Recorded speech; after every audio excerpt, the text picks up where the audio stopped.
I'm Gina Furnari. I'm an artist from New Jersey. I've spent most of my life living there, but I've also lived in Connecticut and a little bit of time in Philadelphia. Recently I moved back home to where my family is and where my husband's family is from, and I wanted to reconnect with that place. So I'm spending a lot of time in parks and meeting people and trying to build connections to where I live. I don't remember a time when I was not interested in being an artist. Let's see. I think the interesting thing about art is that it builds connections and it tells a story. Even if it is a meditative, structured thing like mine, most of my work is process-oriented and heavily tied to the resources I have on hand. So those are the kinds of stories that I like to tell and build connections with other people through relationships and shared narrative. So I think that narrative and storytelling is what brings me to art and the kind of artist that I am, even though a lot of my work is extremely abstract and fluid. It all has a reason, and sometimes I have to make the work and then look back on it to figure out what's going on. And sometimes it only exists as an excuse for me to meet somebody else. I'm a painter by training. I went here to Hartford for undergrad and was also an art history major. I think that for me, painting is about looking and listening and translating into the medium that you have on hand. It's a lot about light and color.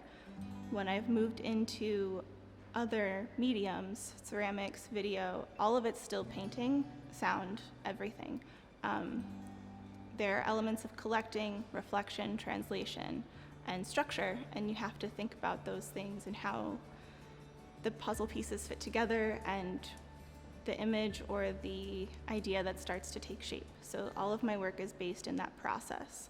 And I think location for me has always been the key to focusing in, because it's really easy to go big picture and kind of get lost, and really paying attention to where you are and what's in your hands and what's around you is how I get to where I'm going. Everything about art is a merger of ideas and process, and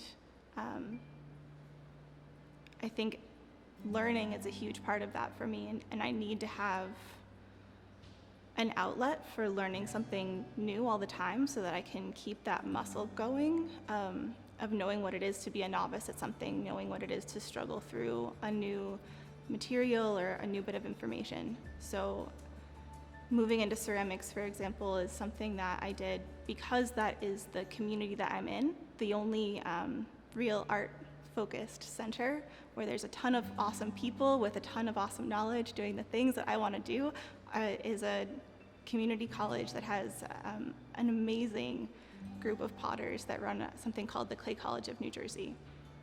And I wanted to be where they were and get to meet them, so I picked up this medium just to be around other artists. And also because I knew that in learning this new process, I could expand my own work and push it somewhere new that I hadn't been before. Audio work came from a similar place of having to do it a little bit for work when I worked in museums, and then just being really interested in what it could do and how I could use it as a collecting tool. Same thing with photography. It's similar to, like, if you have paint, you have a palette, and there might be tubes of things that you can buy from the store, but eventually you're going to want to mix them all together and see what they do.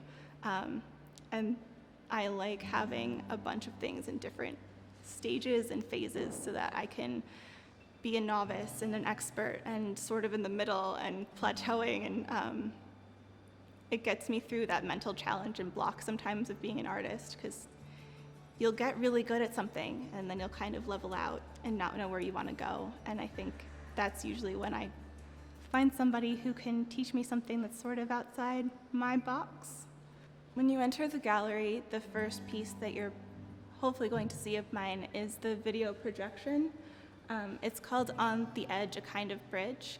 And it's a ritualized action where I went to the ocean and laid down in a zone called the swash. It's the place where the sand and the waves sort of meet, and there's a turbulence that happens as the land and the wave that first crash is returning and that second wave is overtaking it. So there's a sort of a spiral of hazardousness.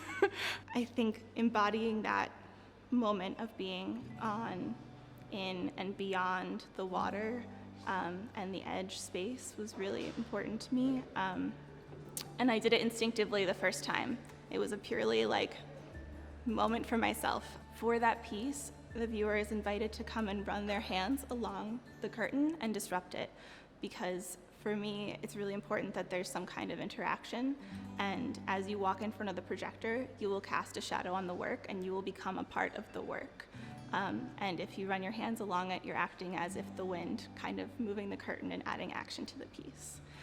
That also breaks up the image of me and kind of makes a ripple through that edge space and a turbulence that I think reinforces the video really well. The sculptures here are all place-based ceramic forms. I call them waveforms.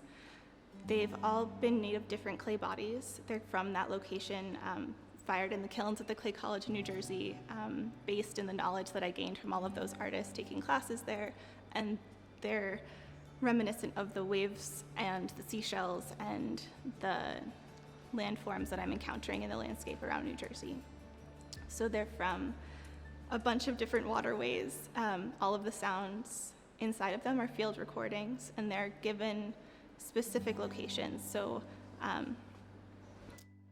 the ones closest to the video projection are actually from Ocean City, New Jersey. There's a state park there called Corson's Inlet, and all of the sound is from the same place pretty much that the video piece is from. And then from there, as you move through the gallery space, you're moving further out into different waterways and parts of the state. So I think that it kind of mimics the journeys and the travels that I take to gather the field recordings. And each of these vessels is a type of shelter for the sound that they're housing. I'm really interested in habitat and how we build habitat, and the idea that it's not a given, that habitat is something that's based in your habit and based in action. So I've been cultivating my habitat through listening and visiting and spending time in and getting to know these places, both in terms of the people that live near me and in terms of the plants that grow, that some of them are edible, some of them are gonna kill me if I eat them. And it's a complicated place, and hopefully you'll get to experience that.